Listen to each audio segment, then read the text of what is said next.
একটা ভিডিও আমাদের প্রত্যেকের কাছেই এসেছে এবং আমরা ইতিমধ্যে সেই ভিডিওটি অনেকেই হয়তো দেখে ফেলেছি। সেটা হচ্ছে কি, স্টেজে পারফরমেন্স চলাকালীন উদিত নারায়ণ তার এক মহিলা ভক্তকে ঠোঁটে চুমু খাচ্ছেন।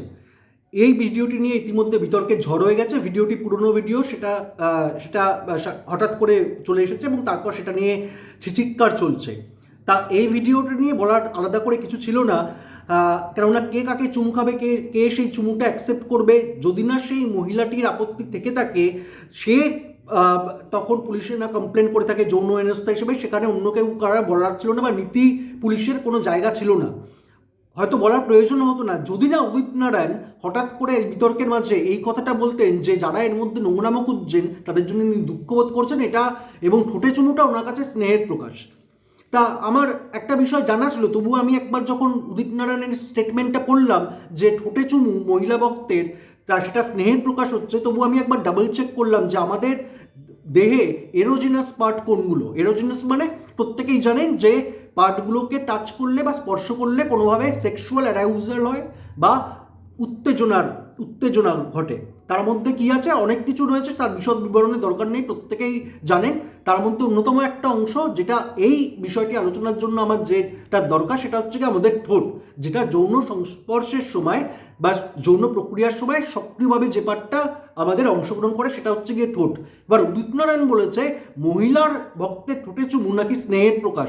আমি জানি না কোথাকার কোন পরিবার, কোন সমাজের কোন স্তরে গেলে, কোন মুক্তধারায় বিশ্বাসী হলে ঠোঁটে চুমুকে স্নেহের প্রকাশ বোঝানো যায়। আমরা ছোটবেলা থেকে যখন বড় হয়েছি তখন প্রথমে ব্ল্যাক অ্যান্ড হোয়াইট ছিল, তারপর টেলিভিশন ছিল, তারপর আস্তে আস্তে তারপর রঙিন টেলিভিশন এসেছে।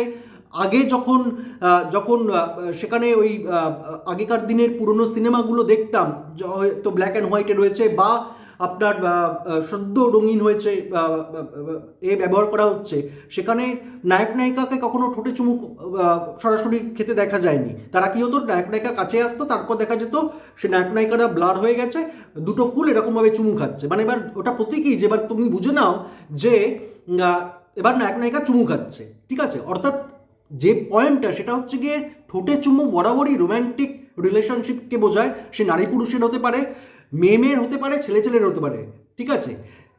ঠোঁটে চুমু কখনোই কোনো অবস্থাতেই, অন্তত ভারতীয় সংস্কৃতিতে দাঁড়িয়ে, আমি ভারতীয় সংস্কৃতির কোনো ধ্বজাধারী নই, আমি ভারতীয় সংস্কৃতির কোনো নীতি পুলিশে বিশ্বাস করি না, তা সত্ত্বেও ঠোঁটে চুমুটা শুধুমাত্র আমি আমার জায়গায় আমার একটা পাওয়ার হোল্ড করি বলে সমাজে সেটাকে আমি, সেটা ঠোঁটে চুমু অ্যাফেকশনেট বা সেটা আমার স্নেহের প্রকাশ বলে সেটা পুরো সিচুয়েশনকে ডাইলুট করতে পারি না।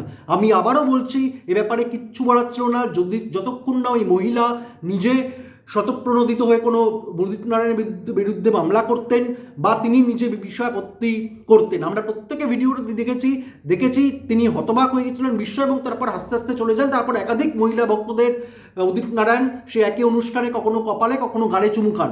ফলে এটা নিয়ে কে কাকে চুমু খাবে বলার নেই, কিন্তু এটা নিয়ে অবশ্যই বলার আছে যখন একজন ক্ষমতাবান, সে পুরুষ হতে পারেন, তিনি নারী হতে পারেন, তিনি ক্ষমতার একটা প্রিভিলেজড সিচুয়েশনে বসে থেকে তিনি যখন স্নেহের একটা এরোজিনাস পার্টের স্পর্শকে যখন তিনি স্নেহের প্রকাশ বলে যেটাকে ডাইলুট করার চেষ্টা করেন, তবে অবশ্যই বলার আছে।